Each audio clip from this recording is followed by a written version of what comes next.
আসসালামু আলাইকুম প্রিয় দেশবাসী এবং আমার ফ্যান ফলোয়ার যারা আছেন।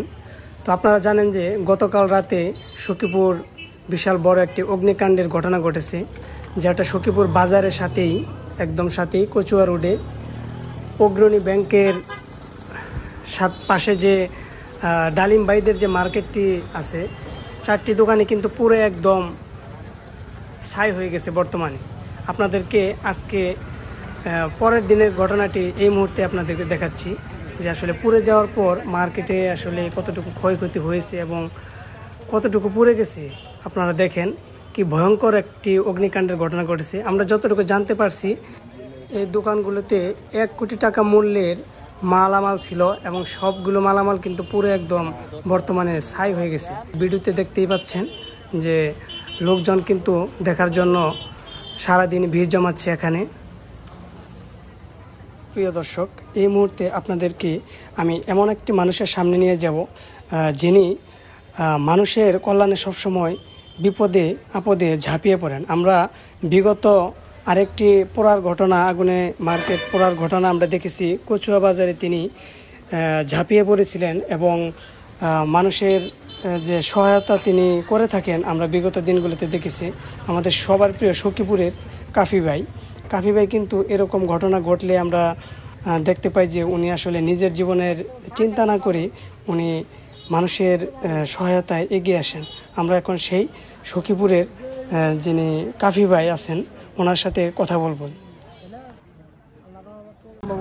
তবে হ্যাঁ, এখানে আরেকটা বিষয় খেয়াল করছেন যে ড্রেনটা নতুন করা হয়েছে, এখানে কিন্তু পানির কোনো উৎস নাই।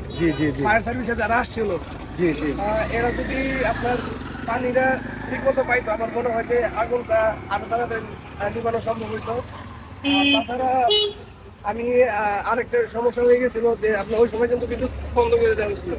আশেপাশে যে মোটরগুলো আপনার মোটরটা চালাইতে পারি নাই যে আপনার পানিগুলো ওই সময় তাৎক্ষণিক পাবো।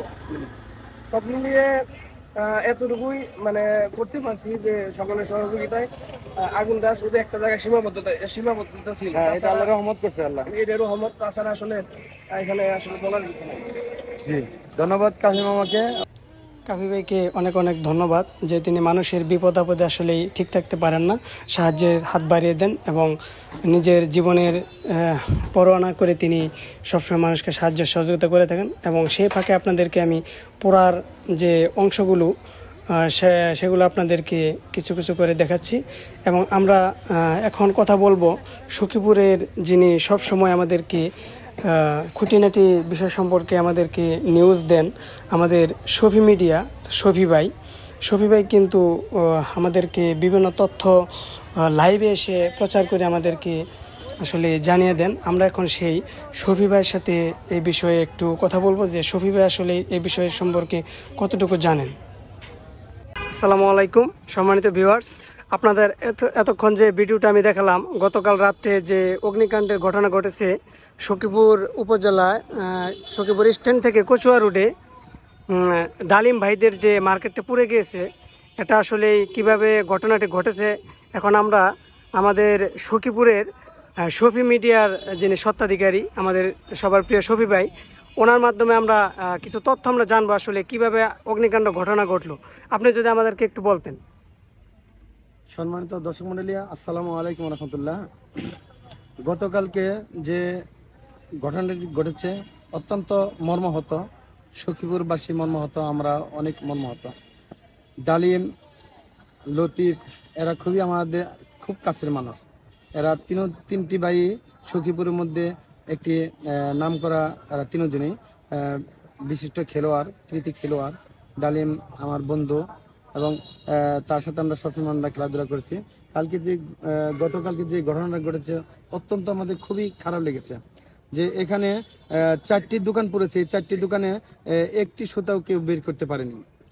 এখানে যে অবস্থা হয়েছিল এরা কিন্তু নিতান্তই এদের অবস্থা তো ভালো না।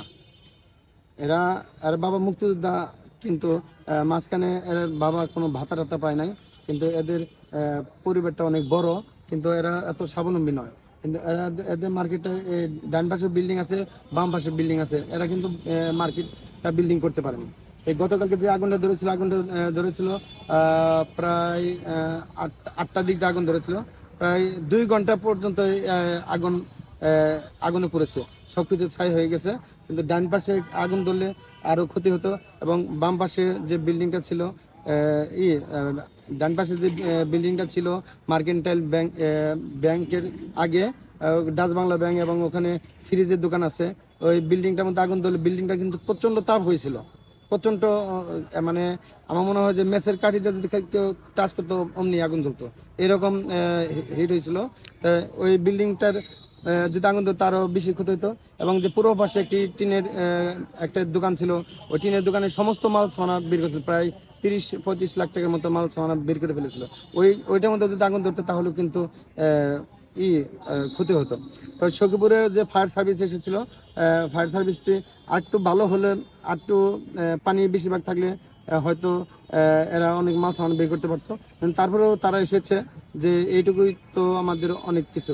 কিন্তু এই ফায়ার সার্ভিসটা যদি আরেকটু স্ট্রং থাকতো, আরেকটু দ্রুত থাকতো, তাহলে আরো ভালো হতো। যাই হোক, আমরা তো শুনেছি যে মোটামুটি 3 থেকে 4টি দোকান পুড়েছে। 4টি দোকান পুড়েছে। 4টি দোকানে আনুমানিক কত টাকার মালের ক্ষয়ক্ষতি হয়েছে? আমি যতটুকু শুনছি যে প্রায় 1 কোটি টাকার উপরে হবে। 1 কোটি টাকার উপরে হবে। অনেকে বলতেছে 2 কোটি, 3 কোটি, 2.5 কোটি, মানে 1 কোটি টাকা, এটা কিন্তু অনেক কিছু। আমরা আপনার একটি লাইভে দেখেছি যে কিছুক্ষণ আগে এখানে আমাদের যে সখীপুরের যে দানবীর নামে পরিচিত সালাউদ্দিন আলমগীর, উনি এখানে এসে পরিদর্শন করে গেছে এবং ডালিম ভাইয়ের সাথে কথা বলেছি।